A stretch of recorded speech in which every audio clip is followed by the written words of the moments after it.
Hello, everybody. I'm Alex. I'm a VS Code on the Azure Tools for VS Code team. And today I'll be showing off a bunch of features that make it easier. Today I'll be showing off a bunch of features. Today I'll be showing off a bunch of features that make it easier to use the Copilot CLI alongside VS Code.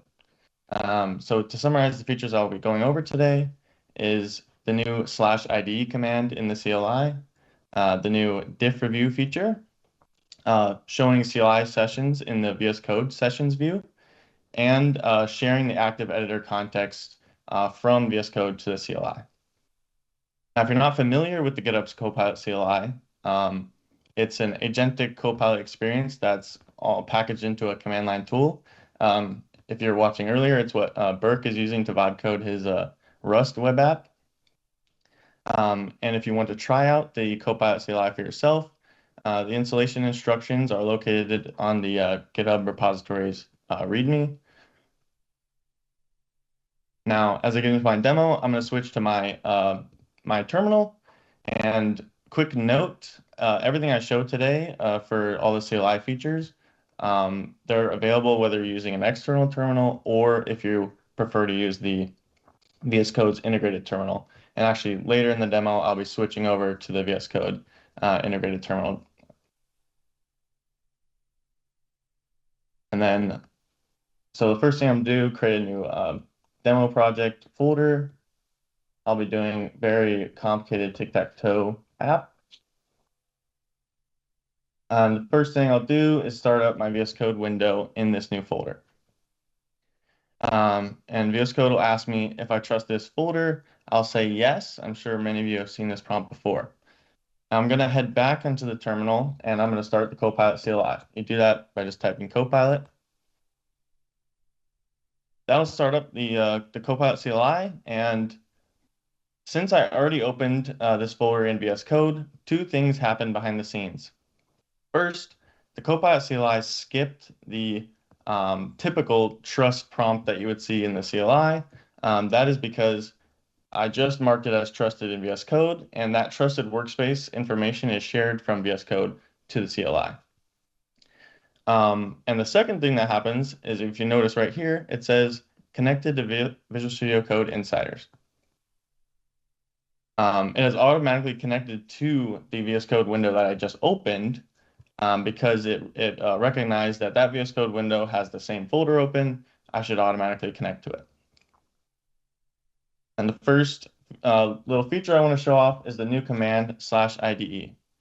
This command allows you to manage that connection between the CLI and VS Code.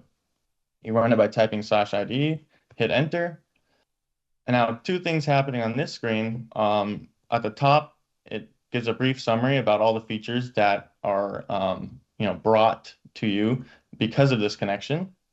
As I just mentioned, it says the CLI automatically connects to VS Code when your workspace matches the current folder. And then it goes over some of the other features that I'll be showing next. And then at the bottom here, you can use the arrow keys to maybe change which VS Code window you want to connect the CLI to. You can also disconnect altogether. But since this is already configured automatically, I don't have to do anything. I'll just press escape to cancel. Now I'm ready to create my project. I'll say create tic-tac-toe in vanilla JavaScript. And I'll tell it to keep the HTML, CSS, and JS files separate. So it'll go work for me now, and as soon as it's done, that's when we'll get into the next feature. So now that it's done thinking, it is asking me for permission to edit this file and to create the files that I asked it to create. Now, typically, you would review this in the CLI. However, I prefer to review code in VS Code. So the new feature that we've added, it actually utilizes VS Code's diff view features so you can review the proposed changes from the CLI right inside of VS Code. And I can accept or reject these changes using these buttons in the top right corner. So I'll go ahead and accept all the this looks good to me, that looks good to me. And I go back to the CLI and I see, it has created all three files. Now that it's created the project, I actually want to switch into VS Code because maybe you prefer using the integrated terminal. So I'm going to exit this CLI session here, and then I'm going to switch to VS Code. And then if I go up into this button here, it says one unread session. Now, our session that we just had on the terminal is listed here in the sessions view. And I can right-click this and select resume in integrated terminal, and that'll take me right back to where I was working outside of VS Code, but now I'm inside of VS Code. I'll go ahead and close the sessions view, and I'm gonna open these folders up in the split view. Okay, so now let's begin to edit our project. And the first thing I want to point out is this indicator in the bottom right. You can see that it actually is showing what the active file is in VS Code. This is an indicator of what context is being automatically added to the Copilot CLI prompt. And so essentially, the CLI now is aware of what files you are working in VS Code. And it also is aware of what you're highlighting. I can demonstrate this by, let's say we want to change the O player's color to purple. I can just say, change this to purple. It knows what I'm highlighting. There are many colors in this file that it could have changed, but it knows that I'm talking about the player O's colors because I have it highlighted. And then once again, I can use the new diff view feature to accept these changes. And there we go. The next feature I want to point out is in the CLI, you can @mention files.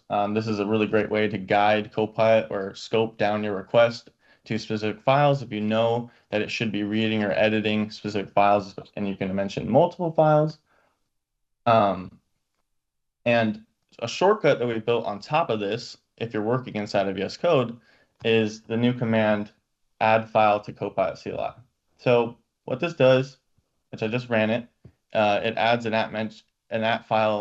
@mention reference for the current file into the prompt. So I can go in any file and it'll just add that to the prompt really quick and easy. And it also works if you have highlighted text, it'll add that file and also include the selection information. So that's the last little tip and trick that we've added. I'll send it back to Burke and Pierce in the studio.